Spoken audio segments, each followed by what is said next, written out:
Killer 10. A Raven Darkblade Mystery. Chapter 4. Love, Death, and Misunderstandings. The Crimson City Marina Club looked like what would happen if a yacht and a country club had a baby that was really into itself. Detective Raven Darkblade stood at the entrance, currently 5 feet 9 inches with confusion, holding the water-damaged photo and trying to remember why he was there. "Can I help you?" the receptionist asked, her smile as fake as the plants that were somehow also dying. "I need to see pictures from the seas, the day fundraiser," Raven said, then added helpfully, "It's about murder." "Oh, you must be the detective Jenny called about. Follow me to our archive room. We have all the event photos there." The archive room was really just a closet with delusions of grandeur and too many photo albums. Raven began flipping through pictures of rich people pretending to care about the ocean while drinking champagne that cost more than actual ocean cleanup. Then he found it. The same photo, but clearer. Washman and houseman smiling. And between them, his height shot to 6 feet, 4 inches with shock, then immediately plummeted to 5 feet, 5 inches with confusion. Summer. Summer Tides was the third person in the photo. But that made no sense. She was a marine biologist. She studied algae. She'd said hi to his algae message. "Finding everything okay?" the receptionist asked. "No," Raven said honestly. "I'm finding things that are definitely not okay. Can I use your phone?" He called Jenny, his hands shaking like maracas in an earthquake. "Jenny, I found something." "What?" "Summer is in the photo. With the dead guys. At the party." "So?" She said she was at the fundraiser. Lots of people were there. "But she's in the photo." The specific photo. With the circle exclamation mark. "Raven, are you suggesting your girlfriend is the killer because she attended a public event?" "I doubt." Raven paused. That did sound stupid when she said it like that. "Maybe. I'll meet you at the station. Bring the photo. Try not to arrest any marine biologists on the way." Summer was already at the police station when Raven arrived, sitting in the lobby reading a book about tidal patterns. She looked up and smiled, and Raven's heart did something complicated that felt like solving a case but was probably just indigestion.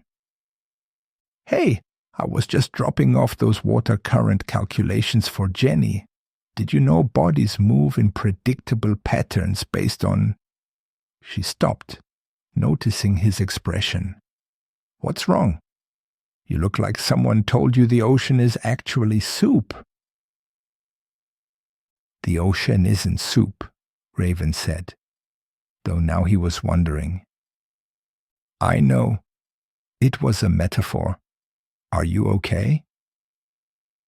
"Summer," he said, sitting beside her and trying to arrange his face into something detective-y.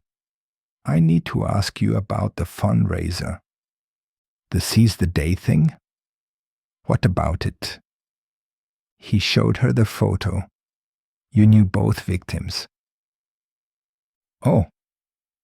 She looked at the picture with what seemed like genuine surprise. "I forgot about this." "Yeah, they were trying to get me to endorse some eco-friendly beach development. I told them there's no such thing. You can't build on turtle nesting grounds and call it eco-friendly just because you use bamboo." So you were angry at them? Annoyed, maybe. They kept calling the department, wanting us to say their projects wouldn't hurt the ecosystem. But murder angry? Number, I just stopped returning their calls like a normal person. Jenny appeared, looking tired. Darkblade, can I talk to you? They stepped aside and Jenny whispered, We found another connection. Both victims had their property proposals rejected by the university's Environmental Review Board. Guess who's on that board? Who? Raven asked. Your girlfriend, the marine biologist, who keeps showing up everywhere in this case. That's probably a coincidence, Raven said. She works with water. The murders are water-related. It's like finding a chef near food. We need to question her formally, Jenny said. But she's nice. She calculates drift patterns for fun. She talks to algae. Those aren't alibis, Raven. They returned to find Summer had pulled out her laptop and was showing the receptionist tide charts. See? Based on these patterns, the killer had to know exactly when to put the bodies in the water. It's actually fascinating from a scientific perspective. Oh, hey, are we questioning me now? How did you know? Jenny asked suspiciously. You're both doing that cop face. Plus Raven looks like he's going to cry. Am I a suspect? We just need to ask some questions, Jenny said. Cool. Can I get coffee first? The good stuff, not whatever Raven's drinking. He pretends to like black coffee, but I saw him sneak sugar packets at the cafe. You saw that? Raven's height fluctuated wildly. You're not subtle. It's actually endearing. In the interrogation room, Summer sat calmly while Jenny paced, and Raven tried to remember which side was good cop. You were on Washman's yacht. You were at Houseman's office. You were at the fundraiser. You're on the environmental board that rejected their proposals, Jenny listed. Yes, and yes, Summer agreed. I'm very involved in marine stuff. It's literally my job. I'm probably connected to every boat owner in the city somehow. We have a small maritime community. You know about tides, Jenny continued. PhD in oceanography, Summer said patiently. I'd be pretty bad at it if I didn't. The killer calls themselves the tide turner. Summer laughed. That's like calling yourself the wave waver or the current currenter. It's redundant. Tides turn themselves. You were the last person to see both victims alive, Jenny pressed. Except for the killer, Summer pointed out. Unless you think Oh, you do think that. She turned to Raven. Do you think I'm a murderer? No, Raven said quickly. I think you're nice and smart and you explain tides really well, even though I still don't understand them. That's sweet, Summer said softly. Then she sighed. Okay, I should probably tell you something. Jenny leaned forward. Raven leaned backward and almost fell off his chair. I've been investigating the murders too, Summer admitted. On my own. These guys were destroying the ecosystem. And when they died, I thought, maybe I could figure out who was doing it. You know, for science. For science, Jenny repeated flatly. Marine biologists are naturally curious, Summer defended. That's why I kept showing up places and calculating things. I wanted to help. Plus, she glanced at Raven, I wanted to impress someone with my detective skills. You were trying to impress me. Raven's height reached an unprecedented 6 feet 5 inches. You're this cool detective who solves murders. I'm just a nerd who talks to algae. I thought if I helped with the case, you'd think I was interesting. I already think you're interesting, Raven said. You know why hermit crabs change shells. Everyone knows that. I didn't until you told me. Jenny cleared her throat. This is touching. But we still have 2 dead men and a killer calling themselves the Tide Turner. Summer bit her lip. About that name. Yes? It's kind of my fault. The room went silent except for the air conditioner and Raven's confused breathing. I might have, Summer continued, looking miserable, written a paper about tide-turning patterns and their effect on local crime statistics. It was published in Marine Biology Quarterly. I called it The Tide Turner: How Ocean Patterns Influence Human Behavior. So the killer read your paper? Jenny asked. Maybe. It was pretty popular. For a marine biology paper, which means like 12 people read it. This is all circumstantial, Raven announced, using a word he'd heard on TV. Summer couldn't be the killer because... He thought hard. Because she's bad at lying. When she told me she liked my shirt earlier, I could tell she didn't mean it. Your shirt does have a lot of stains, Summer admitted. See? A killer would pretend to like my shirt. That's not how evidence works, Jenny said. Also, Raven continued, gaining confidence from somewhere. The killer used purple crayon. Summer doesn't like purple. She said it reminds her of sea urchins, which apparently aren't actually purple, but she didn't want to get into it. I did say that, Summer confirmed. And Raven was on a roll now, even if the roll was going nowhere. She was with me when the first body appeared. Unless she can be in 2 places at once, which would be impressive but probably impossible. The body washed up during dinner, Jenny pointed out. He was killed earlier. Oh, Raven's confidence deflated. Time is hard. Summer reached across the table and took his hand. Raven, you're very sweet and very bad at this. But I need to tell you something.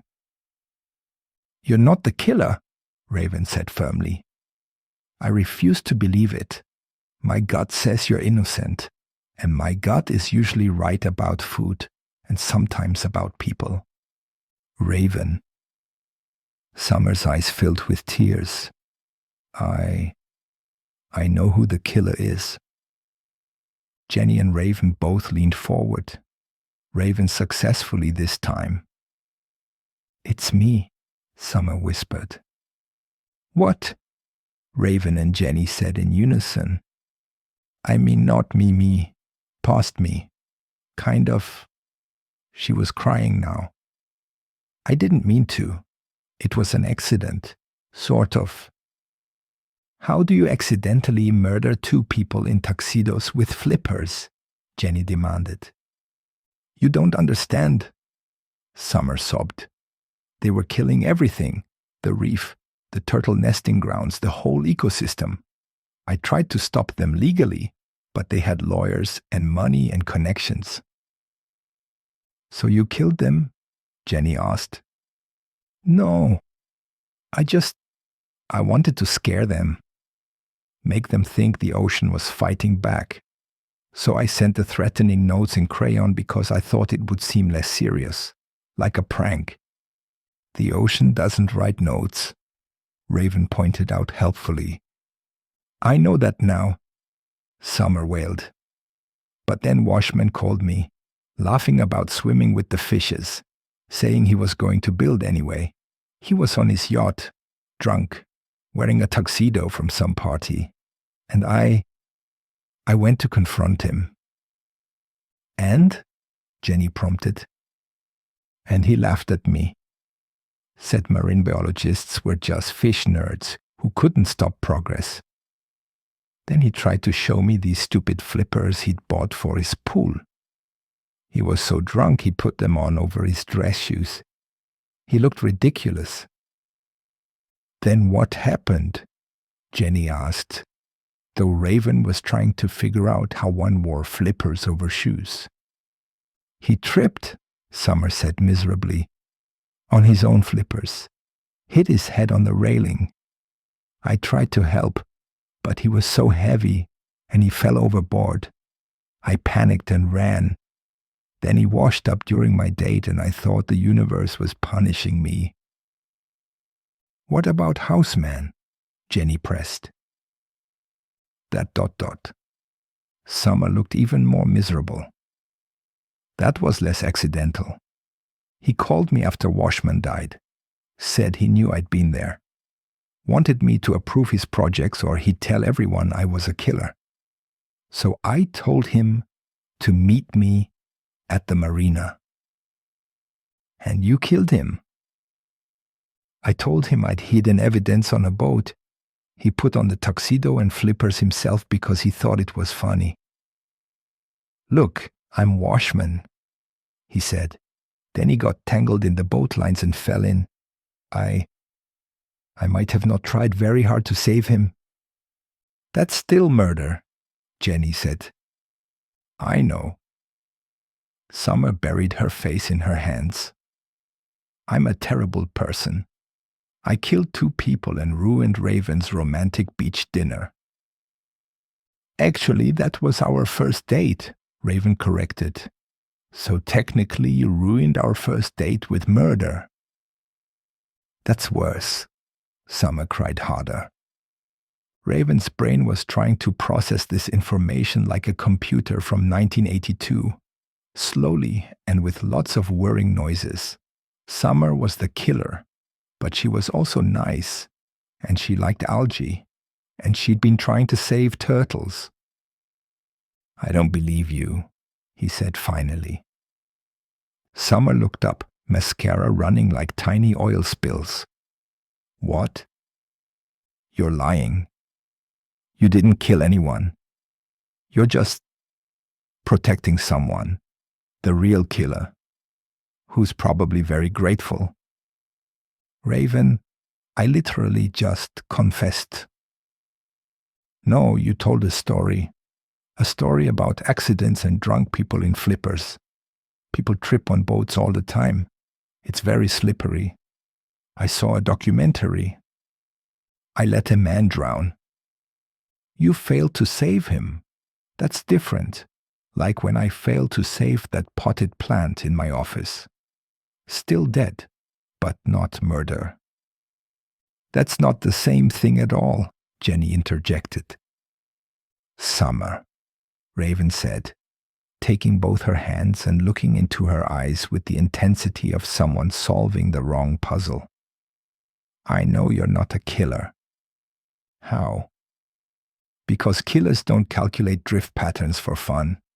They don't get excited about algae. They don't. He paused, thinking hard. Order coffee for their dates. That's too considerate. That's your evidence? I'm nice and like algae? Also, you were worried about the hermit crabs on the beach. A killer wouldn't care about hermit crabs. I confessed, Summer protested, but she was almost smiling. You confessed to being there when accidents happened. That's like being a very unhelpful lifeguard. Probably not great, but not murder. The second one wasn't an accident, Summer reminded him. I told him to get on a boat wearing flippers. But you didn't push him. He fell because he was wearing flippers on a boat. That's just natural selection. That's not how the law works, Jenny said. Summer, Raven said seriously, or as seriously as he could manage. Do you want to hurt people?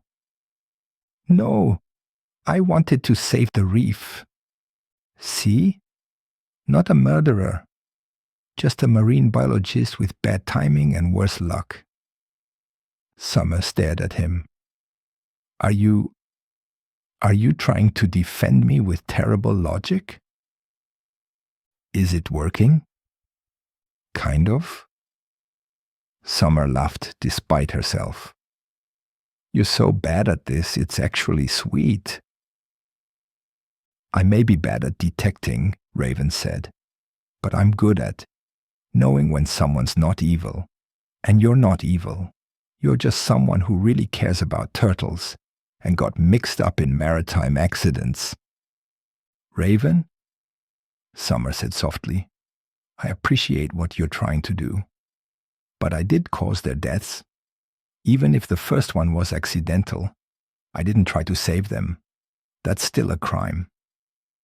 Manslaughter, Jenny said. At minimum. Maybe murder too for houseman.